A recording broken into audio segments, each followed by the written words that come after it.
رسول کریم صلی اللہ تعالیٰ علیہ وآلہ وسلم نے ہمیں جو دین دیا ہے نا، وہ انسانی کمزوریوں کو خوب سمجھتا ہے۔ سرکار نے فرمایا من رعا منکم منکرا فلیغیرہ بیدہ فإن لم یستطع فبلسانہ فإن لم یستطع فبقلبہ فذلک اضعف الایمان۔ اعوذ باللہ من الشیطان الرجیم، بسم اللہ الرحمن الرحیم۔ یہ سوال و جواب کی نشست ہے، اور چونکہ سوالات بہت زیادہ ہیں اور وقت اتنا زیادہ نہیں ہوتا، اس لیے آج کی اس نشست میں میں کوشش کروں گا کہ مختصر جواب دوں تاکہ ہم زیادہ سے زیادہ سوالات لے سکیں، اور اگر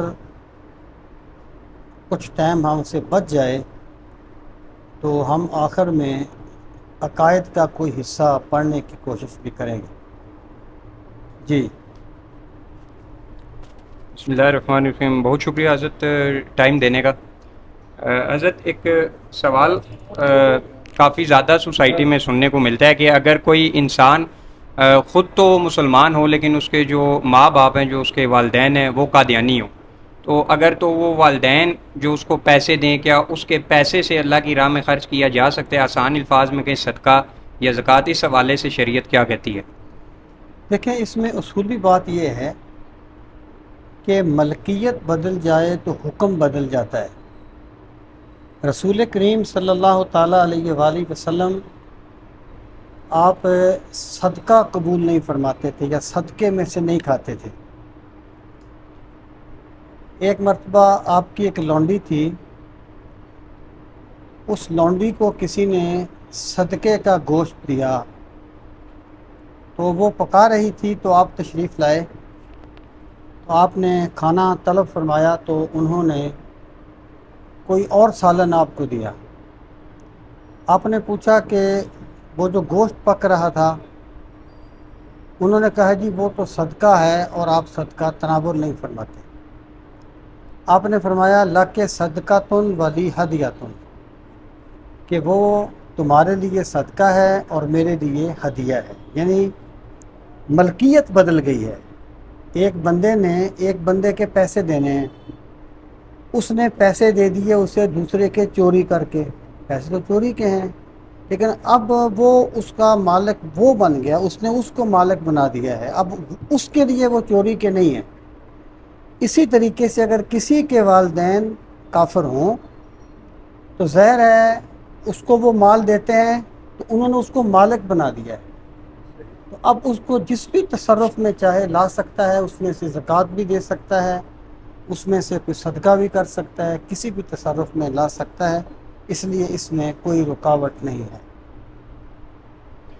بہت شکریہ حضرت۔ دوسرا سوال ایک بھائی صاحب ہے کراچی کے، انہوں نے کہا کہ سوشل میڈیا سے حضرت انہوں نے کہا کہ خیر بھی کافی پھیلی، لیکن انہوں نے کہا جو میں نے شر محسوس کیا کہ جب بعض فکر ایسے ہیں کہ جن کو ہم سنتے ہیں وقتی طور پہ ہمارا خون بھی جوش مارتا ہے اور ایمان تازہ بھی ہوتا ہے، لیکن جب ہم ریسرچ کرنے میں جاتے ہیں تو اکثر ان کی جو باتیں ہیں وہ پوری کی پوری امت سے ہٹ کے ہوتی ہیں، بعض اوقات روایات جھوٹی بیان کر دی جاتی ہیں، اور بعض جگہوں پہ وہ ایسا بھی ہوتا ہے کہ یوتھ کو وہ کام کرنے کی تلقین کرتے ہیں جو کسی صحابی یا تبع تابعین سے بھی وہ عقیدہ ثابت نہ ہو۔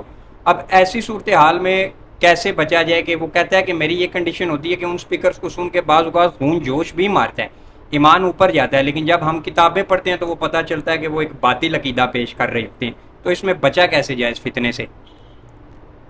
دیکھیں، پہلی بات تو ہمیں یہ سمجھ لینی چاہیے کہ اللہ تعالیٰ نے قرآن مجید میں اہل ایمان کو حکم دیا کہ وہ منعم علیہ لوگوں کا راستہ اللہ تعالیٰ سے مانگا کریں، صراط الذین انعمت علیہم۔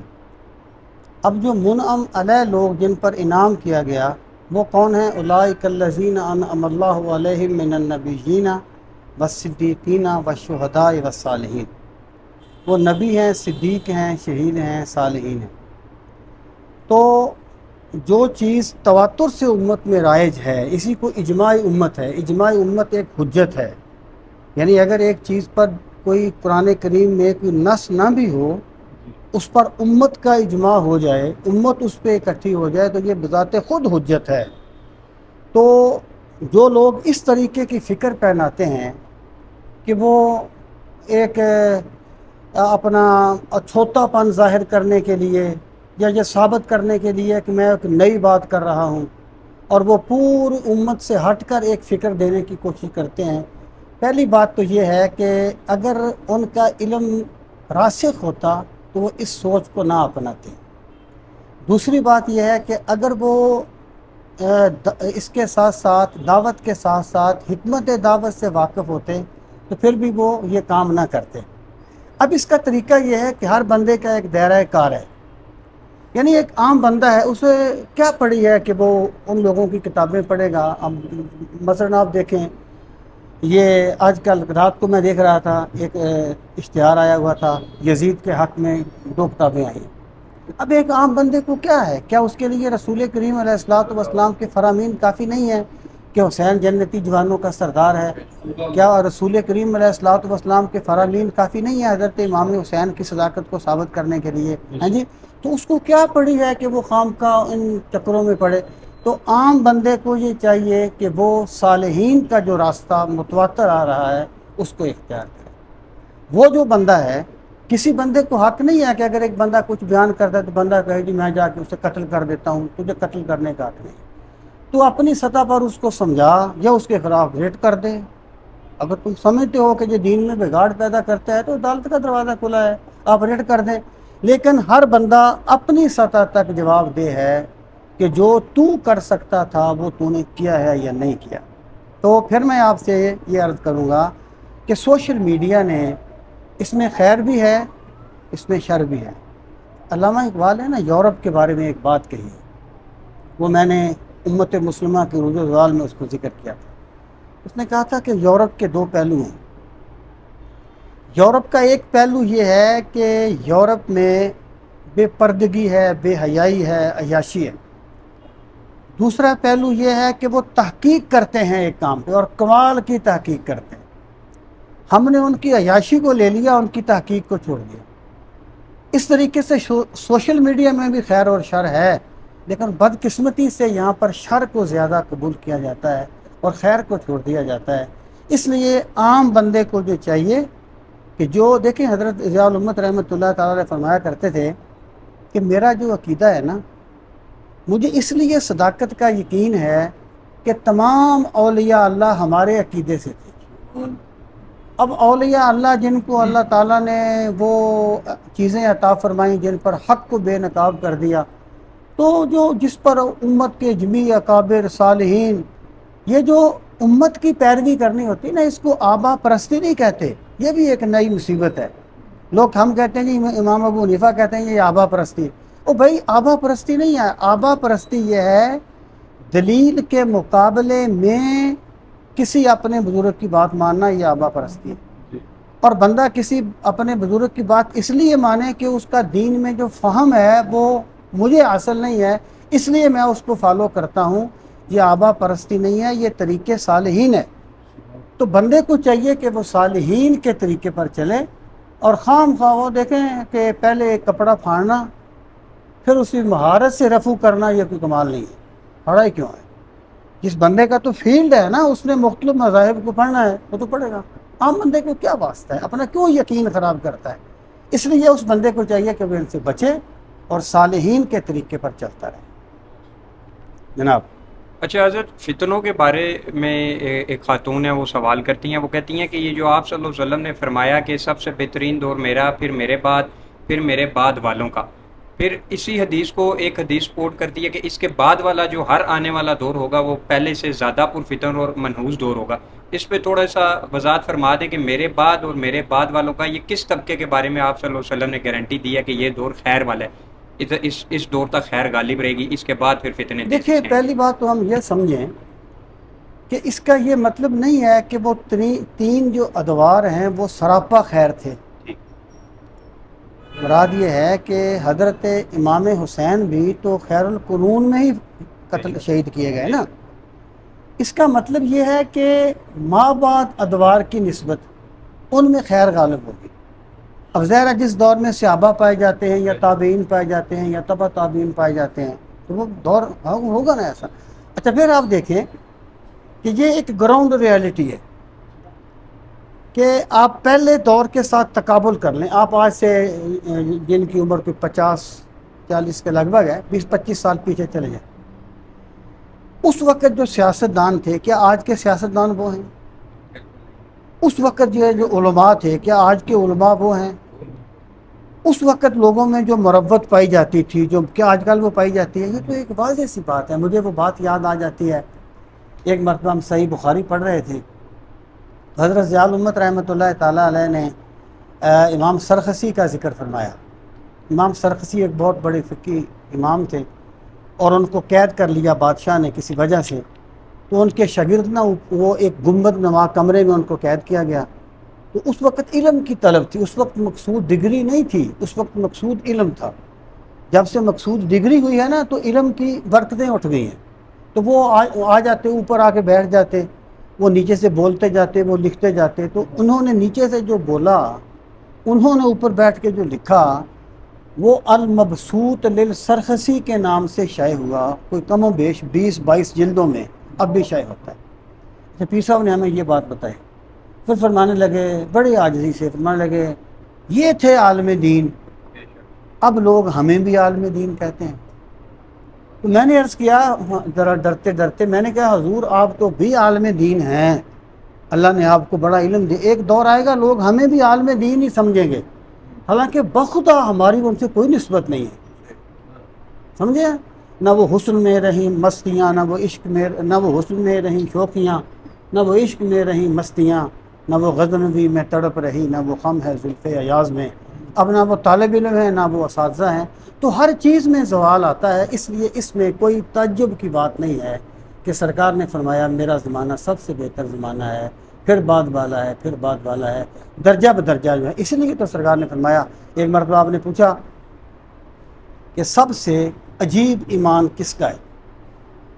تو صحابہ کرام نے عرض کی ہے اللہ کے رسول صلی اللہ علیہ وسلم آپ کا.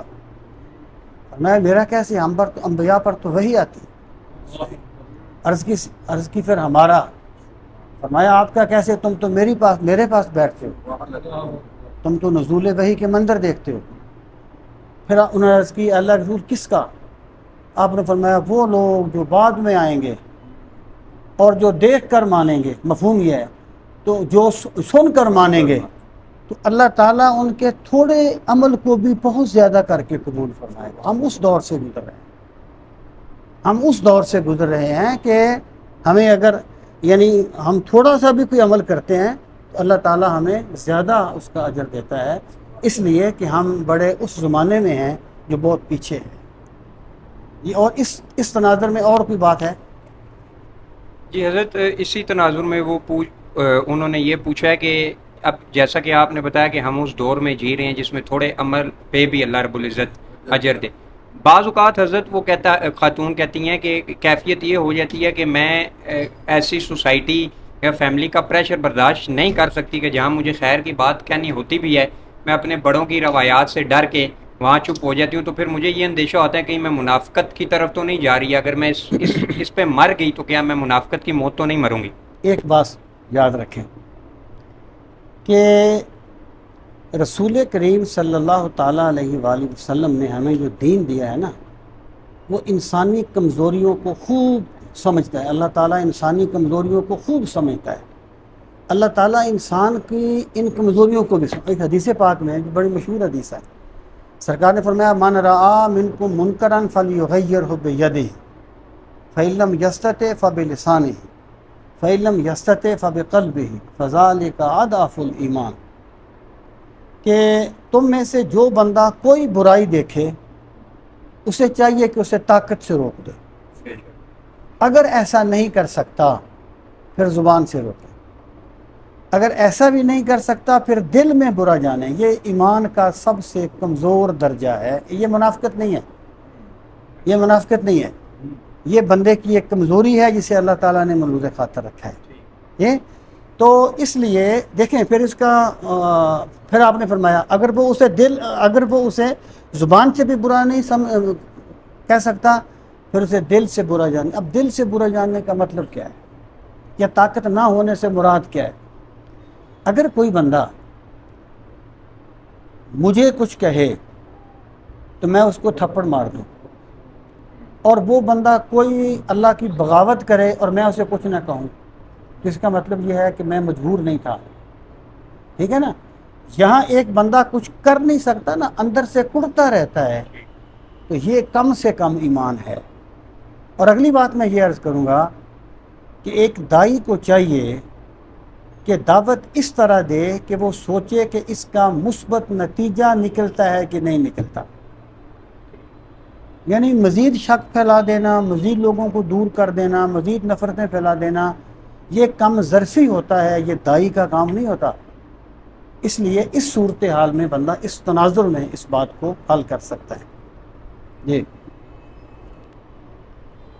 اچھا حضرت، اس میں ایک لڑکے نے سوال پوچھا، ان کا تعلق ہے کہ پی کے ایبٹ آباد سے.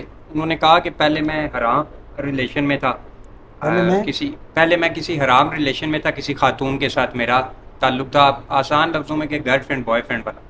تو انہوں نے کہا کہ مجھے اللہ نے ہدایت دی تو میں نے اس خاتون کے ساتھ تعلق ختم کیا، اور اب مجھے پتہ یہ چلا کہ وہ خاتون اور لڑکوں کے ساتھ ویسے معاملات میں پڑی ہوئی ہے.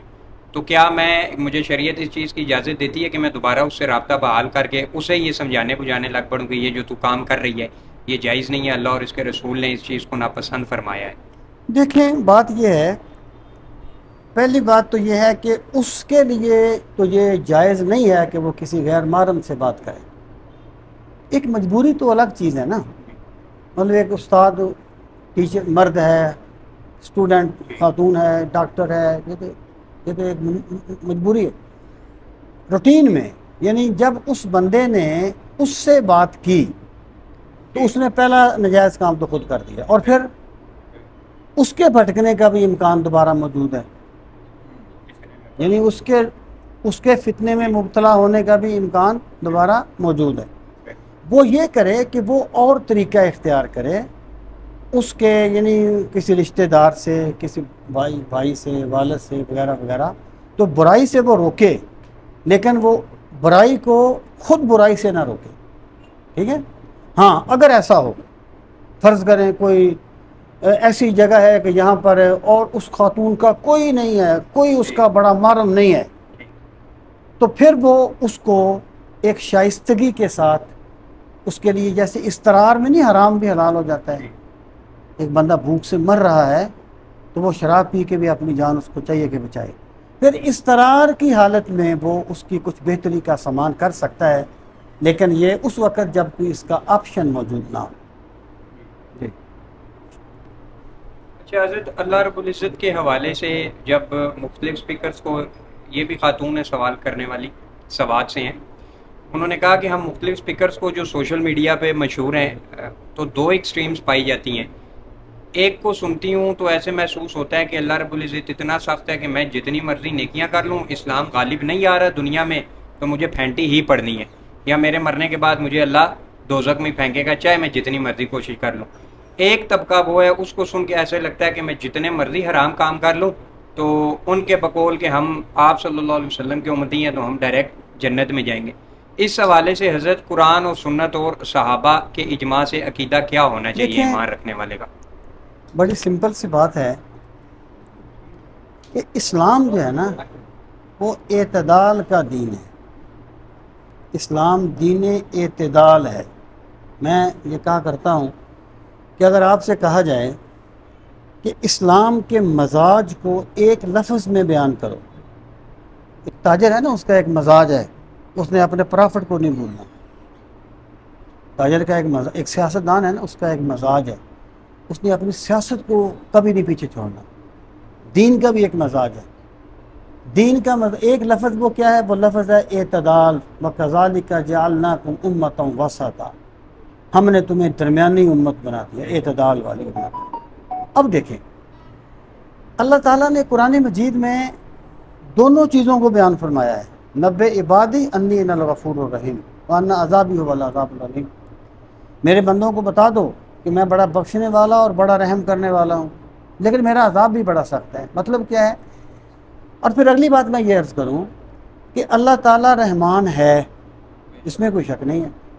اللہ تعالیٰ ماں سے بڑھ کے اپنے بندے سے پیار کرتا ہے، اس میں بھی کوئی کلام نہیں ہے، ٹھیک ہے۔ اللہ تعالیٰ غفور ہے، اس میں بھی کوئی کلام نہیں ہے، لیکن اللہ تعالیٰ کی ان صفات کا مطلب کیا ہے، اس کا پتہ ہمیں رسول کریم علیہ الصلوۃ والسلام کے اسوہ حسنہ سے چلتا ہے۔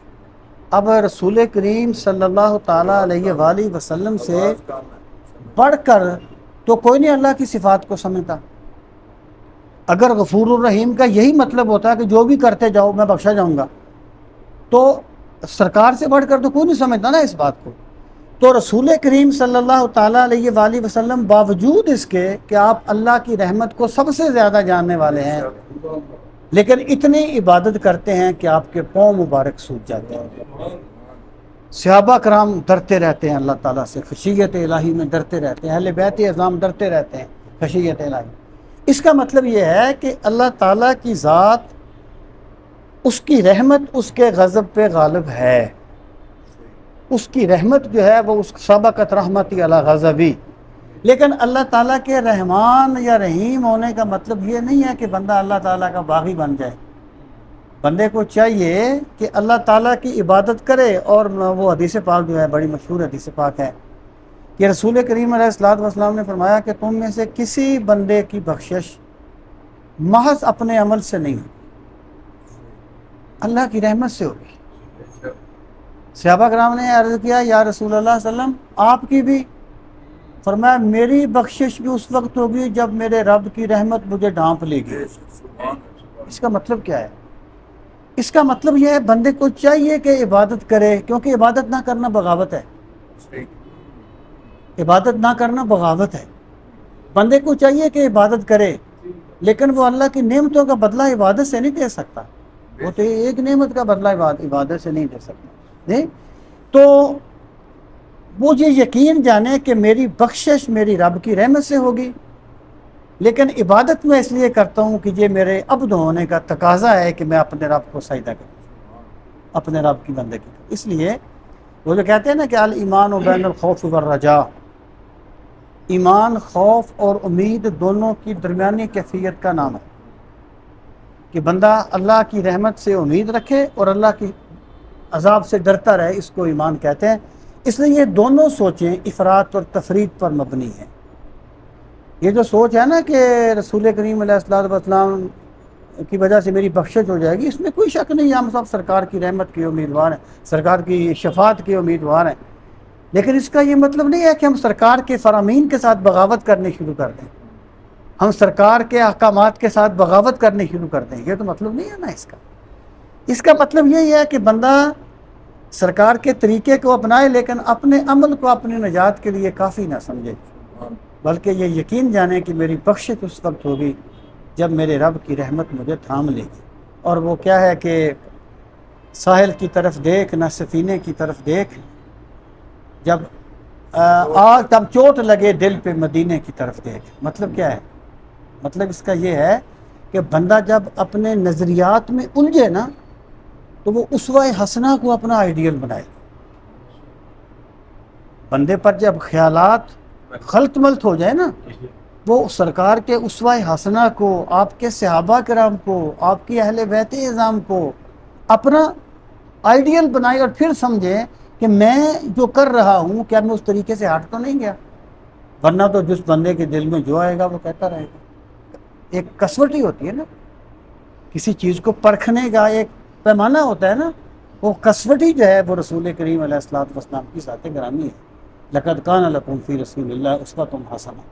تو اللہ تعالیٰ کی ذات اپنے بندے کے ساتھ رحمت کا معاملہ کرتی ہے۔ بندہ شکم مادر میں ہوتا ہے، بندے نے نہیں بھی مانگا ہوتا، اللہ اسے وہ کچھ دے دیتا ہے جس کا بدلہ یہ پوری زندگی نہیں اتار سکتا، ٹھیک ہے۔ اللہ تعالیٰ اپنا اسلام اپنا تعارف جو کراتا ہے نا، پہلے رب العالمین کہہ کے کرواتا ہے، اللہ تعالیٰ کی ربوبیت اور رحمت کے حوالے سے کرواتا ہے، ٹھیک ہے۔ تو اعتدال جو ہے نا اس پہ رہنا چاہیے، افراط اور تفریط سے بچنا چاہیے۔ جی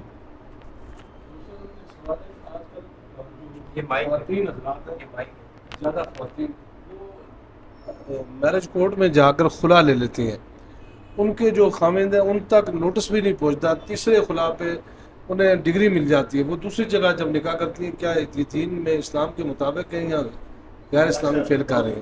یہ بہت اکثر جو ہے نا خواتین دیکھیں بات یہ ہے، اس میں بھی فقہا کی آراء مختلف ہے کہ خلا جو ہے وہ فسخ نکاح ہے یا خلا جب عورت دعویٰ کرے تو قاضی اس سے تفریق کروائے۔ جب رسول کریم صلی اللہ تعالیٰ علیہ وآلہ وسلم نے کے پاس ایک عورت حاضر ہوئی تھی خلا کے لیے، آپ نے پھر اس کو یعنی جج کیا کہ یہ ویسے تو نہیں خام کا مطالبہ کر رہی، تو بعد میں آپ نے فرمایا ٹھیک ہے، تو آپ نے پھر اس کے شوہر کو بلا کے اس کو طلاق دلوائی تھی۔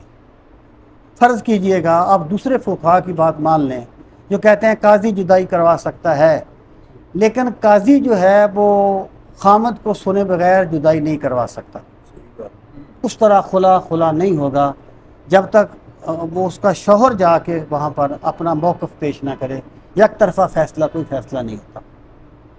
جی اچھا حضرت، یہ اسلام میں صحابہ اور طلقاء میں کیا کوئی فرق ہے؟ اللہ اکبر، یہ آپ نے بڑا اعلیٰ سوال کیا ہے۔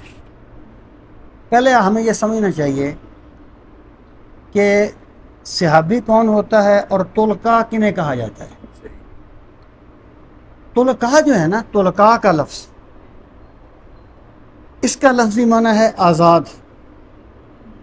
جب مکہ فتح ہوا تو وہ سارے مجرم بیٹھے ہوئے تھے آپ کے سامنے اور وہ ڈر رہے تھے کہ پتہ نہیں اب سرکار کیا اعلان کرتے ہیں، ہمیں کیا سزا ملتی ہے۔ تو اس وقت سرکار نے فرمایا فَاذْهَبُوا وَأَنْتُمُ الطُّلَقَاءُ، چلے جاؤ تم آزاد ہو۔ اس طلقاء کی وجہ سے نا، لفظ جو طلقاء آپ نے بولا، فتح مکہ پر یا اس کے بعد اسلام لانے والوں کو طلقاء کہا جاتا ہے۔ لیکن سوال یہ ہے کہ کیا طلقاء صحابی نہیں ہیں؟ کیا طلقاء صحابی نہیں ہیں؟ سوال یہ ہے، کیا صحابہ اور طلقاء اور ہیں؟ اس میں کوئی شک نہیں ہے کہ صحابہ کرام میں درجات مختلف ہیں، صحابہ کرام میں درجات مختلف ہیں۔ اگر ایک صحابی ابتدا میں اسلام لایا، وہ السابقون الاولون کہلاتے ہیں، ان کا مقام سب سے اونچا ہے، ٹھیک ہے جی۔ اچھا، اس کے بعد پھر جو عشرہ مبشرہ ہیں، خلفائے راشدین ہیں، ان کے بعد عشرہ مبشرہ ہیں، اس کے بعد پھر اصحاب بدر ہیں، پھر اصحاب احد ہیں، پھر وہ صلح حدیبیہ والے ہیں، یعنی صحابہ کے درجات مختلف، لیکن صحابی سارے ہیں۔ یعنی اگر ایک اس میں بھی علماء کا اختلاف ہے کہ رسول کریم صلی اللہ تعالیٰ علیہ وآلہ وسلم نے وصال فرما دیا، ابھی آپ کی تدفین مبارک نہیں ہوئی اور کوئی بندہ جا کے سرکار کی زیارت کرے تو وہ صحابی ہے کہ نہیں، اس میں بھی اختلاف ہے۔ لیکن چلے آپ علی سبیل التنزل آ جائیں۔ بھائی صحابی وہ ہوتا ہے من لقی النبی صلی اللہ علیہ وسلم مؤمنا بہ ومات علی الاسلام، کہ جس بندے نے حالت ایمان میں رسول کریم صلی اللہ تعالیٰ علیہ وآلہ وسلم کی ذات گرامی پر ایمان لاتے ہوئے سرکار سے ملاقات کی یا سرکار کی زیارت کی۔ ملاقات اس لیے اگر کوئی نابینا چلا گیا تو وہ بھی صحابی بن جائے گا۔ ملاقات سے مراد ہے سرکار کہیں تشریف فرما ہو، بندہ وہاں پہنچ جائے، ایمان لاتے ہوئے، ہاں جی، ایمان سرکار پہ لاتے ہوئے یا وہاں ایمان لائے، ٹھیک ہے نا، یعنی ایمان لانے کے بعد اس کی ملاقات ہو۔ اچھا، سرکار کسی سواری پر سوار ہیں، کوئی بندہ جا کے وہاں ساتھ کھڑا ہو گیا، اس کی بھی ملاقات ہو گئی۔ تو بھائی جو بندہ ایمان کی حالت میں رسول کریم علیہ الصلوۃ والسلام سے ملاقات کرے اور ایمان کی حالت میں ہی فوت ہو جائے، جو بندہ یہ کہتا ہے نا جو مرتد ہو گیا پہلے کیا تھے، وہ خدا کے بندے صحابی کی ڈیفینیشن ہی یہ ہے کہ وہ حالت ایمان میں فوت ہو۔ یہ کیسی جہالت ہے کہ پہلے کیا تھا، یہ پہلے تو صحابی تھے، وہ خدا کے بندے صحابی کیسے تھے؟ جب صحابی کی ڈیفینیشن ہی یہ ہے کہ وہ حالت ایمان میں دنیا سے جائے تو وہ کیسے صحابی تھے؟ اب مجھے بتائیے جو طلقاء تھے کیا وہ سرکار پر ایمان نہیں لائے تھے؟ تو وہ کیوں صحابی نہیں تھے؟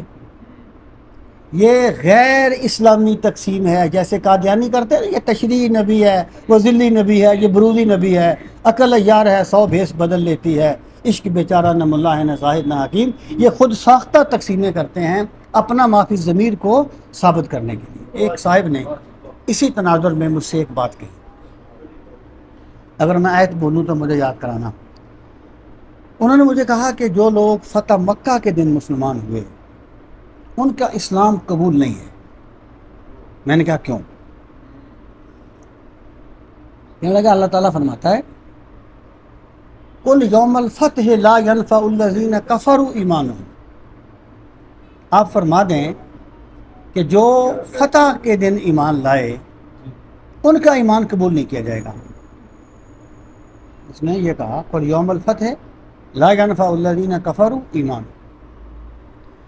میں نے اسے کہا، میں نے کہا مجھے ایک بات بتا. پہلی بات یہ ہے، میں اسی سے جواب دیتا ہوں کہ جو بندے فتح مکہ کے دن اسلام لائے کیا رسول کریم صلی اللہ تعالیٰ علیہ وسلم نے ان کا ایمان قبول کیا کہ نہیں؟ کیا وہ بعد میں عہدوں پر فائز نہیں کیے گئے سرکار کی طرف سے؟ ان کا ایمان قبول کیا نا. میں کہا اس کا اگلا جملہ ہے وَلَا هُمْ يُنْظَرُونَ قُلْ يَوْمَ الْفَتْحِ لَا يَنْفَعُ الَّذِينَ كَفَرُوا إِيمَانُهُمْ وَلَا هُمْ يُنْظَرُونَ. اور انہیں مہلت نہیں دی جائے گی، ان کو تو مہلت دی گئی. تو پھر یہ فتح مکہ والے کیسے ہو گئے؟ میں کہ اس سے پہلی آیت پڑھیے وَيَقُولُونَ مَتَى هَٰذَا الْفَتْحُ إِن كُنتُمْ صَادِقِينَ. وہ کہتے ہیں وہ فتح کدھر ہے اگر تم سچے ہو. تو سرکار کا دعویٰ یہ نہیں تھا کہ لوگوں میں مکے کو فتح کر لوں گا. تو مشرکین کہتے تھے کہ فتح کدھر ہے. او بھائی یوم الفتح قیامت کا دن ہے. فتح کا معنی ہوتا ہے کھلنا، اس میں ساری حقیقتیں کھل جائیں گی. تو سرکار دو عالم صلی اللہ علیہ وسلم فرماتے تھے لوگوں قیامت آئے گی. وہ کہتے تھے آتی کیوں نہیں ہے؟ وَيَقُولُونَ مَتَى هَٰذَا الْفَتْحُ، ایسے وہ قیامت کے بارے میں پوچھتے تھے. تو میں نے اسے کہا یہ اس سے مراد فتح مکہ نہیں ہے، اس سے مراد قیامت کا دن ہے، اور یوم الفتح قیامت کے ناموں میں سے ایک نام ہے. اس لیے میرے بھائی طلقاء بھی صحابی ہیں. جو طلقاء کو صحابی نہیں مانتے وہ اہل سنت کے مشرب پر نہیں ہیں، وہ کسی اور کی بولی بولتے ہیں. کیا آپ سے کسی نے سوال کرنا ہو تو بھائی اسی پر سوال کرنا، اسی پر بیٹھ کر بات کیسے پڑھی؟ یہ آپ کا نے پھر اسی پر سوال ہو گیا آپ کا. حضرت شاہ ایک سوال بہت زیادہ سننے میں آتا ہے نا کہ مختلف لوگ جو ہیں نظریے کے وہ یہ نظریہ پیش کرتے ہیں کہ کیا اہل بیت جو ہیں جو آپ صلی اللہ علیہ وسلم کے آل اولاد ہیں کیا وہ صحابہ اکرام سے افضل ہیں؟ اس بارے میں آپ کا کیا نظریہ ہے، آپ بتائیے. دیکھیں ایک بات یاد رکھنا، جو افضلیت ہوتی ہے نا، افضلیت ایک ہوتی ہے جزوی افضلیت، جزوی فضیلت، ایک ہوتی ہے کلی فضیلت. ٹھیک ہے؟ اس معنی میں کہ وہ رسول کریم علیہ الصلوۃ والسلام کا خاندان ہے، سرکار کا خون ہے، اس فضیلت میں کوئی ان کا شریک نہیں ہے. بے شک بے شک بے شک. لیکن یہ کلی فضیلت نہیں ہے، کیونکہ اسلام میں فضیلت کا معیار نسب نہیں ہے. اگر فضیلت کا معیار نسب ہوتا نا تو پھر حضرت فاطمہ کا مرتبہ رسول کریم علیہ الصلوۃ والسلام سے اونچا ہوتا، کیونکہ حضرت فاطمہ کے والد آخر امام الانبیاء ہیں، رسول کریم علیہ الصلوۃ والسلام کے والد نبی نہیں تھے. ایک بات. دوسری بات یہ ہے کہ بھائی جس وقت اہل بیت کرام نے خود صحابہ کرام کو پیچھے نمازیں پڑھ لی ہیں تو ہمیں اہل بیت کے مشرب کو نہیں چھوڑنا چاہیے. اور حضرت علی جو فرماتے ہیں، امام احمد بن حنبل اسے پتہ نہیں کتنی مرتبہ لے کے آئے ہیں اس روایت کو، کہ حضرت علی نے فرمایا تھا کہ جو مجھے کہے گا کہ ابو بکر سے افضل ہے تو میں اس کو مفتری کی حد لگاؤں گا. ٹھیک ہے؟ اس لیے دیکھیں ایک بات آپ یاد رکھیں، ہر چیز کو پیمانوں سے تولا نہیں جاتا. آپ کی محبت اولاد کے ساتھ الگ ہوتی ہے، شیخ کے ساتھ الگ ہوتی ہے، استاد کے ساتھ الگ ہوتی ہے، دوستوں کے ساتھ الگ. صحابہ کرام بھی اہل بیت کا احترام کرتے تھے باوجود اس کے کہ ان کا جو مقام اور مرتبہ امت میں مسلم ہے. ٹھیک ہے؟ لیکن وہ سرکار کا خون ہونے کے ناطے اس وصف میں کوئی ان کا شریک نہیں ہے، لیکن اوورآل جو افضلیت ہے. اور پھر میں اگلی بات بھی کروں یار، باتیں یہ بات جو کرے گا اس سے پوچھا جائے گا کہ تم کون ہو. اگر تو وہ اہل سنت سے کہتا ہے ٹھیک تو پھر اسے اہل سنت کے عقائد سے انحراف نہیں کرنا چاہیے. ٹھیک. مجھے عقائد کی ایک کتاب دکھا دیں جس میں صحابہ کرام کی افضلیت کا ذکر نہ ہو. داتا صاحب جیسے بندے کشف المعجوب صوفیہ بھی اس چیز کو بیان کرتے ہیں. داتا صاحب جو کہتے ہیں افضل الخلق بعد الانبیاء ابو بکر ہے. افضل الخلق، اب بشر نہیں، خلق. ٹھیک ہے، تو اس لیے ہم اہل بیت کے خادم ہیں، ہم ان کے قدموں کی خاک بن جائیں، ان کے قدموں کی خاک مل جائے، ہم اسے اپنی آنکھوں کا سرما بنا لیں. اللہ ہمارا حشر نشر اہل بیت کے قدموں میں کرے. اور جس بندے کے دل میں اہل بیت کا نفاق ہے اس پر اللہ کی لعنت ہو. لیکن اہل بیت کا مشرب یہ نہیں ہے جو ان لوگوں نے اختیار کر لیا ہے. میں نے حضرت علی والی کتاب میں ایک چیپٹر قائم کیا ہے کہ امت کے بعد نزاعی مسائل میں حضرت علی کا مشرب کیا تھا. اس کو ذرا آپ دیکھنا، میں نے وہاں اہل بیت کے طریقوں کو بیان کیا ہے کہ یہ اہل بیت ہے. اچھا حضرت، یہ کرسی پہ نماز پڑھنے کے حوالے سے کیا طریقہ کار ہے؟ اس حوالے سے جو کچھ لوگ ہیں جی، سجدہ کرنے کی جو جگہ ہے یا سجدہ گاہ کو جو اوپر لانا وہ کیسا ہے، اس حوالے سے کیا موقف ہے؟ دیکھیں، پہلی بات یہ ہے کہ کرسی پر نماز اس وقت پڑھی جاتی ہے جب ایک بندہ زمین پہ بیٹھ کے پڑھنے پر قادر نہ ہو یا اسے بہت زیادہ تکلیف ہو. ٹھیک ہے، وہ کرسی پر بیٹھ کے نماز پڑھ سکتا ہے. یعنی اسلام یہ کہتا ہے کہ اگر کھڑے ہو کے نماز نہیں پڑھ سکتے تو بیٹھ کے پڑھ لو، بیٹھ کے نہیں پڑھتے تو نہیں پڑھ سکتے تو اشارے سے پڑھ لو، اشارے سے بھی نہیں پڑھ سکتے تو لیٹ کے پڑھ لو. لیکن اللہ کے ساتھ بندگی کا تعلق قائم رہنا چاہیے. ٹھیک ہے. اچھا، اس میں کیا ہے؟ اس میں یہ ہے کہ اسلام یہ کہتا ہے کہ جب آپ نے سجدہ کرنا ہے، رکوع کرنا ہے تو آپ اتنا جھک جائیں، اگر اتنا جھک سکتے ہیں. سجدہ کرنا ہے تو اتنا جھک جائیں، اس سے زیادہ. لیکن نیچے سے کوئی چیز اٹھا کے اوپر نہیں کرنی، اس میں تکلف ہے، اس میں تکلف ہے. اور ہر وہ چیز جس میں تکلف پایا جائے وہ اسلام میں جائز نہیں. ما انا من المتکلفین، اور میں تکلف کرنے والوں میں سے نہیں. مقصد حل نہیں. ہاں جی. اچھا، دوسری بات یہ ہے کہ میں نے دیکھا ہے کہ کچھ لوگ نماز پڑھتے ہوئے نا اپنے ہاتھ بھی آگے کر لیتے ہیں. اس کی بھی ضرورت نہیں ہے، اس کی بھی ضرورت نہیں ہے. وہ اپنے ہاتھ اپنے گھٹنوں پر رکھیں اور رکوع کے لیے تھوڑا جھکیں جتنا وہ جھک سکتا. اگر ایک بندہ یہاں تک جھک سکتا ہے تو وہ رکوع کے لیے اتنا جھک جائے، سجدے کے لیے اتنا. اگر وہ بندہ جہاں جو کہ یہاں تک سکتا ہے رکوع کے لیے اتنا جھک جائے، سجدے اس طریقے سے وہ کرے. اس میں کوئی تکلف کی بات نہیں ہے. تو کوئی چیز نیچے سے اٹھا، اس لیے جو اوپر وہ تختہ بنا ہوتا ہے اول تو نہیں بننا چاہیے. کرسیوں پر جو بنا ہوتا ہے نا وہ نہیں بننا چاہیے. اچھا، ممکن ہے ان کو بیٹھنے میں کچھ سہولت ہوتی ہو وغیرہ وغیرہ، لیکن یہ ہے کہ اس پر وہ سجدہ نہیں کر سکتے. سجدہ وہ جتنا اشارے سے کر سکتے ہیں اتنا ہی کریں. جی. اچھا حضرت، ایک سوال ہے کہ کسی اسپیکر کو یہ کہتے ہوئے سنا سوشل میڈیا پہ کسی لڑکے نے کہ آپ جتنے مرضی عابد ہوں، آپ نیکی کے کام جتنے مرضی کر لیں، لیکن سیاسی طور پہ جب تک اسلام غالب نہیں آتا تو عین ممکن ہے کہ وہ آپ کی عبادات اللہ رب العزت منہ پہ دے مارے اور وہ ساری عبادت جو ہے وہ ضائع جائے. اس حوالے سے اجماع امت یا اہل سنت کے عقائد کیا کہتے ہیں؟ دیکھیے، اس میں اہل سنت یا کسی اور فرقے کی یا مکتبہ فکر کی بات نہیں ہے. اس میں اصولی بات ہے. اصولی بات یہ ہے کہ اس بندے نے وہ کیا جو وہ کر سکتا تھا. اب ہمارے اختیار میں یہ تو نہیں ہے کہ ہم پریزیڈنٹ کو تبدیل کر دیں یا وزیر اعظم کو تبدیل کر دیں. ہمارے اختیار میں یہ ہے کہ ہم یہاں تک اسلام کے نظام کو لوگوں کو بتا سکتے ہیں وہ بتائیں کہ ابھی اسلام اس طریقے سے ریاست چلانے کا حکم دیتا ہے، یہ چیزیں جو ہیں یہ اسلام سے ٹکراتی ہیں. تو ہر بندہ جو ہے یہ مت کہیے کہ اگر میں نے یہ کام نہ کیا تو میری کوئی عبادت قبول نہیں ہوگی. اس طریقے سے نہیں ہوتا. لا یکلف اللہ نفسا الا وسعہا. اللہ تعالیٰ ہر بندے کو اتنا ہی حکم دیتا ہے جتنی اس میں طاقت ہوتی ہے. اصولی بات ہے. اس لیے وہ بندہ اپنی سطح تک جتنا اسلام کے پیغام کو پھیلا سکتا ہے پھیلا دے. وہ میں کہا کرتا ہوں کہ یہ جو نتائج ہوتے ہیں نا، نتائج یہ بندے کے ذمے نہیں لگائے اللہ تعالیٰ نے. یہ اللہ تعالیٰ نے بندے کو اس کا مکلف، یہ انبیاء کی ڈیوٹی بھی نہیں تھی کہ تم نے لازمی طور پہ لوگوں کو مسلمان کرنا ہے. انبیاء کا منصب بھی کیا تھا؟ فحال الرسل الا البلاغ، میرا پیغام تم نے پہنچانا ہے. بندے کا کام پیغام پہنچانا ہے، ڈیڑھ سال دل پھیرنا بندے کے ذمہ نہیں ہے. اللہ نے اس کا مکلف ہی نہیں کیا.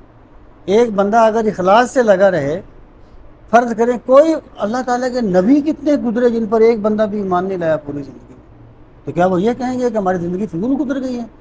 جو بندہ یہ کہتا ہے نا کہ استغفر اللہ، اللہ تعالیٰ کے نبی کامیاب نہیں ہوئے تھے، وہ اسلام کو نافذ نہیں کر رہے، وہ دین کے مزاج کو سمجھتے نہیں. اللہ تعالیٰ کا ہر نبی کامیاب ہے. اللہ تعالیٰ کے نبیوں کی بعثت کا مقصد یہ نہیں تھا کہ تم نے لازمی طور پہ لوگوں کو اپنا قائل کرنا ہے. ان کی ڈیوٹی تھی بلاغ، قال الرسل الا البلاغ. اور اللہ تعالیٰ کے ہر نبی نے اللہ کا پیغام ایسے پہنچا دیا جیسے پہنچانے کا حق تھا. ان کو آرے سے چیر دیا گیا لیکن وہ اپنا پیغام پہنچانے سے رکے نہیں ہیں. اس لیے یہ کنسیپٹ غیر اسلامی ہے. اچھا حضرت، مختلف دینی جماعتیں، سیاسی جماعتیں جو کام کر رہی ہیں، آگے ان کے ورکرز میں یا یوتھ میں ایک بہت بڑا مسئلہ پایا جاتا ہے کہ وہ جب دعوت دیتی ہیں تو ان کا جو لہجہ مناظرانہ یا بحث مباحثے کی طرف ہوتا ہے. تو ایک دائی کو کیسا ہونا چاہیے؟ دائی کی صفات کیسی ہونی چاہیے کہ وہ کیسے اللہ رب العزت کا پیغام آگے امت تک دیکھیں، پہنچائیں؟ بات یہ ہے کہ بات جو ہوتی ہے نا، اس میں ایک بندے کی کمزوری ہے کہ اس میں نا وہ شدت آ جاتا ہے. اس لیے سچی بات یہ ہے کہ بندے کو مناظر نہیں ہونا چاہیے، بندے کو دائی ہونا چاہیے.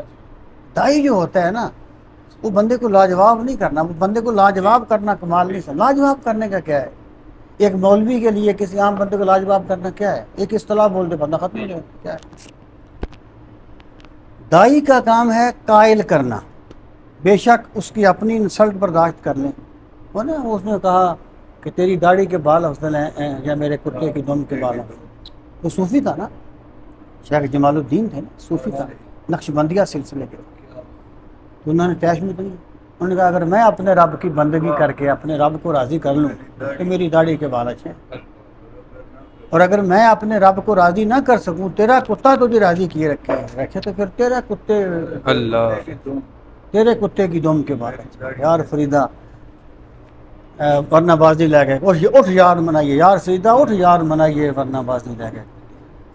اس لیے ایک دائی کو نا اپنی توجہ، جیسے ایک مریض ہوتا ہے نا، مریض وہ تو ڈاکٹر کو بھی کبھی برا بھلا کہہ دیتا ہے، لیکن اچھا ڈاکٹر اس کے برے بھلے کو مائنڈ نہیں کرتا. اچھا جو قرآن کریم میں کہا گیا ہے فلا اللہ کا باقی نفس کا اللہ یکون مومنین. اے میرے نبی صلی اللہ علیہ وسلم، کیا آپ اپنی جان پر کھیل جائیں گے کہ یہ لوگ ایمان نہیں لاتے؟ یہ ہے دائی. میں کہا یہ جب ایک بیٹا، ماں کا بیٹا بگڑتا ہے نا، تو ماں صرف اسے سمجھانے کی فارمیلٹی پوری نہیں کرتی، ماں اندر سے کڑتی رہتی ہے. دائی اندر سے کڑتا رہتا ہے کہ یار یہ لوگ کیوں نہیں مانتے. تو دائی جو ہوتا ہے نا، وہ ایک مفکر ہے، اس کا ایک جملہ ہے، وہ کہتا ہے دعوت یک طرفہ طور پر خیر خواہی کا نام ہے، اور یہ رسول کریم علیہ الصلوۃ والسلام کی سنت ہے کہ جو مجھ پہ زیادتی کرے میں اس کے ساتھ بھلا کروں. ٹھیک ہے؟ یعنی وہ اس حد تک پہنچ گئے تھے کہ یا اللہ اگر یہ سچے ہیں تو ہم پر پتھروں کی بارش کر دے. لیکن سرکار جو ہیں ان کے غم میں ایسے ہیں جیسے اپنی جان پر کھیل جائیں گے. یہ اخلاص ہے، یہ کمال اخلاص کا بیان ہے. ٹھیک ہے؟ تو ایک دائی کو نا مناظرانہ چیزوں سے بچنا چاہیے. لاجواب بستی کر دینا کسی کی، یہ کوئی کمال نہیں ہے. انسلٹ کر دینا کوئی کمال نہیں ہے. ایک بندہ جو بندہ میں نے وہاں پر بھی یہ بات کہی تھی کہ ایک بگڑے ہوئے بندے کو معذور جاننا کہ اس کو بات سمجھ نہیں آئی، یہ بھی سرکار کی سنت ہے. اس لیے ایک دائی کو ایسا نہیں ہونا چاہیے، اور اپنی دعوت کو الگ فرقہ نہیں بنانا چاہیے. اچھا، یہ اسی سے ریلیٹڈ جو لاسٹ میں آپ نے حضرت بات کی، ایک بھائی صاحب ہیں، نام تو وہ نہیں اپنا بتانا چاہ رہے، وہ کہتے ہیں کہ میں جب دین کی طرف آیا قرآن پڑھ کے، تو دین کی طرف میں نے آیا تو میں نے مختلف ٹاپکس پہ جب یوٹیوب پہ سرچ کرنا شروع کی، اس پہ حضرت وہ کہہ رہے ہیں کہ اب یہ کنڈیشن ہو گئی ہے میری کہ یوٹیوب پہ ہر بندہ جو وائرل ہے وہ کہہ رہا ہے کہ یہ طریقہ اسلام کا ایسے ہونا چاہیے، دوسرا کہتا ہے ایسے ہونا چاہیے، تیسرا کہتا ہے ایسے ہونا چاہیے، چوتھا کہتا ہے ایسے ہونا چاہیے.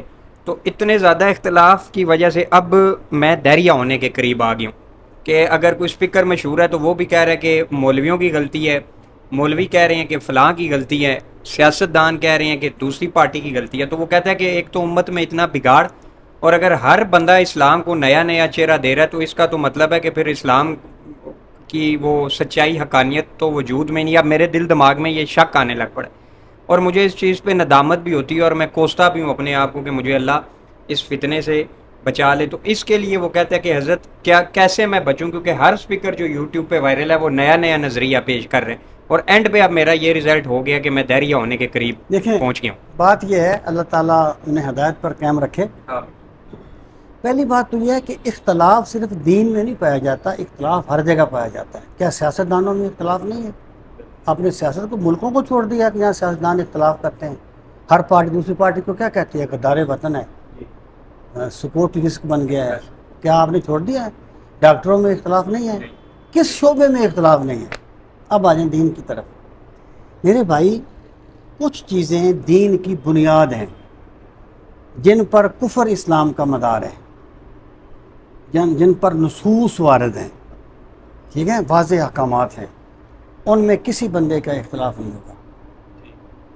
ٹھیک ہے، جب ایک بندہ عقائد قطعیہ کو مانتا ہے، یہ کبھی ہم بتائیں گے انشاءاللہ عقائد قطعیہ کیا ہوتے ہیں، اور ایک بندہ جب مسلمان ہو تو اس کا کیا مطلب ہوتا ہے، وہ کس چیز کو مانے. ٹھیک ہے، ایک بندہ جب لوگ یہ بھی کہتے ہیں نا کہ جناب اگر میں مسلمان ہو بھی جاؤں گا تو وہ اس کو کافر کہتا ہے، وہ اس کو کافر کہتا ہے، تو میں کدھر جاؤں گا، میں تو پھر ویسے کرا. میں کہتا ہوں بڑی سمپل سی بات، جو عقائد قطعیہ ہیں، جو قرآن و سنت اجماع امت سے بالکل ثابت ہیں، ان کو مان لو. جو تاریخی باتیں ان کی تو کوئی اہمیت ہی نہیں ہے نا. ایک بندے کو پتہ بھی نہ ہو کہ فلاں جنگ، مطلب یہ ہے کہ وہ فلاں بندہ کیسا تھا، مروان کا اس نے نام نہیں سنا ہوگا، تو یہ چیز کے کم علمی اس کی نجات کے راستے میں رکاوٹ نہیں بنے گی. ٹھیک ہے، تو باقی جو مباحث ہیں نا تاریخی، ان کی تو کوئی دین میں اہمیت نہیں ہے. دوسری بات یہ ہے کہ وہ بیسک چیزوں کو مانے، اللہ تعالیٰ کے ساتھ اللہ تعالیٰ سے راہ ہدایت مانگتے ہوئے اپنے طور پر وہ سمجھنے کی کوشش کرے. نماز اس کو، یعنی وہ جس طریقے سے اس کو سمجھ آتی ہے حدیث پاک کی روشنی میں، ٹھیک ہے، اگر وہ کسی کو فالو نہیں کرنا چاہتا، یا وہ یہ بھی دیکھ لے کہ جن بندوں نے حقیقت کو پا لیا ہے وہ کس طریقے سے نماز پڑھتے تھے، اس طریقے سے پڑھنا شروع کر دے. ٹھیک ہے، تو میں یہ کہتا ہوں کہ یہ جو ایسی چیزیں ہیں نا کہ آپ نے نماز کس طریقے سے پڑھنی ہے، یہ مبادیات دین میں سے نہیں ہے. مبادیات، اگر کوئی بندہ جس بھی طریقے سے نماز پڑھتا ہے تو ہم اسے کافر نہیں کہیں گے. ہم یہ کہیں گے اچھا یہ جو فقہا کے اختلاف ہے نا عبادات میں، یہ اصل میں صحیح اور اصح کے اختلاف ہیں، یہ تو غلط اور صحیح کے اختلاف بھی نہیں ہے. اچھا، ہاں، یہ راجی اور ارجح کے اختلاف ہیں. یہ یہاں حضرت معذرت کے ساتھ ایک بات ایڈ کرنا چاہتا ہوں کہ اب جو لوگ کہہ رہے ہیں کہ فلاں جو بندہ نماز پڑھ رہا ہے فلاں طریقے سے وہ نماز قبول ہی نہیں ہو رہی، فقہا کا جو عقیدہ ہے وہ یہ نہیں رہا، آپ یہ کہنا چاہ رہے ہیں کہ یہ صحیح اور فسادی غلط لوگ ہیں. ٹھیک یہ فسادی لوگ ہیں، یہ فساد پیدا کرتے ہیں. ٹھیک. مجھے آپ بتائیے کہ ائمہ اربعہ ہیں، امام شافعی ہیں، امام احمد بن حنبل ہیں، امام مالک ہیں، کیا ہم نے کبھی ان کے بارے میں کوئی بدگمانی کی؟ نہیں. یہ جو اماموں کی جو فقہی اختلاف ہوتے ہیں نا، یہ جو ہوتے ہیں کہ بھئی میں جس روایت پہ عمل کرتا ہوں، جو امام ابو حنیفہ جس پہ عمل کرتے تھے، وہ فلاں کی نسبت زیادہ صحیح ہے، غلط وہ بھی نہیں ہے، وہ فلاں کی نسبت زیادہ صحیح ہے. اسی لیے سرکار نے فرمایا میری امت کا اختلاف رحمت ہے. اور یہ کہہ دینا کہ اس کی نماز ہوئی نہیں، یہ تو جہالت ہے یار، یہ تو طریقہ ہی نہیں ہے امت کا، یہ تو امت کا طریقہ ہی نہیں ہے. ٹھیک ہے، یہ ان لوگوں کا المیہ ہے جن کا علم میں رسوخ نہیں ہوتا، اور جن کا مقصود اپنی انفرادیت دکھا کے نا لوگوں میں مشہور ہونا ہوتا ہے، وہ ایسی باتیں کرتے ہیں. ورنہ دیکھیں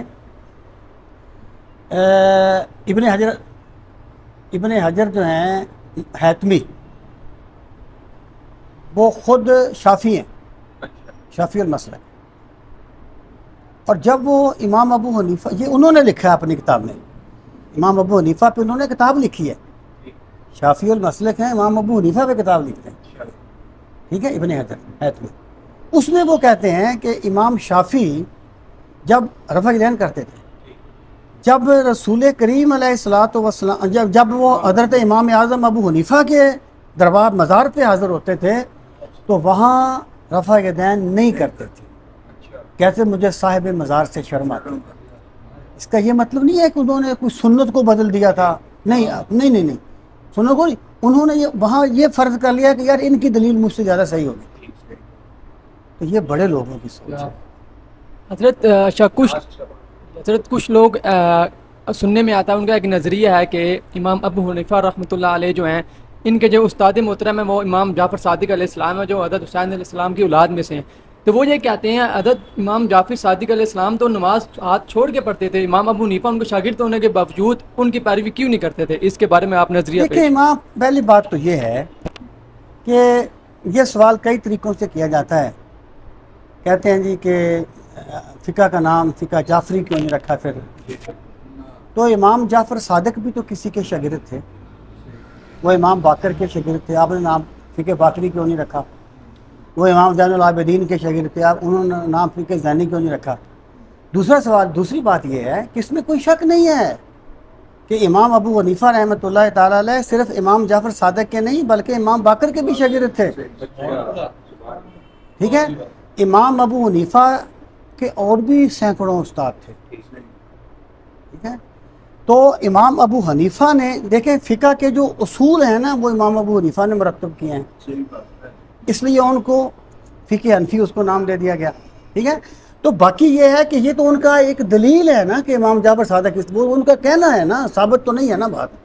اگر امام ابو حنیفہ کے نزدیک یہ روایت پایا استدلال کو پہنچتی کہ امام جعفر صادق رفع الیدین کرتے تھے یا وہ آخر دم تک کرتے رہے، ٹھیک ہے، یا یہی روایت ہے کبھی ہے، تو وہ کیوں اس کو اختیار نہ کرتے؟ اس لیے میرے بھائی یہ فقہی اختلاف ہے، میں رفع الیدین نہیں نہ کرتا، امام شافعی کرتے ہیں، ان کے امام احمد بن حنبل کرتے ہیں، بخدا میں نے کسی کی نماز کے بارے میں کبھی بدگمانی نہیں کی، کیونکہ یہ میں سمجھتا ہوں وہ بھی ایک دلیل پر ہے، میں بھی ایک دلیل پر ہے، میرے نزدیک حناف کی دلیل کبھی ہے، ان کے نزدیک اپنی دلیل کبھی۔ اس چیز کو اس پس منظر میں لینا چاہیے، یہ کفر اسلام کے اختلاف نہیں ہے، فقہی اختلاف، یہ صحیح اور اصح راجح اور ارجح کے اختلاف۔ بہت شکریہ حضرت، انشاءاللہ زندگی رہی تو پھر اللہ پاک اگلی جزائے دفعہ خیر دیجیے، آپ لوگوں کو آپ نے بڑا وقت دیا، دعا فرمائیں جی راج۔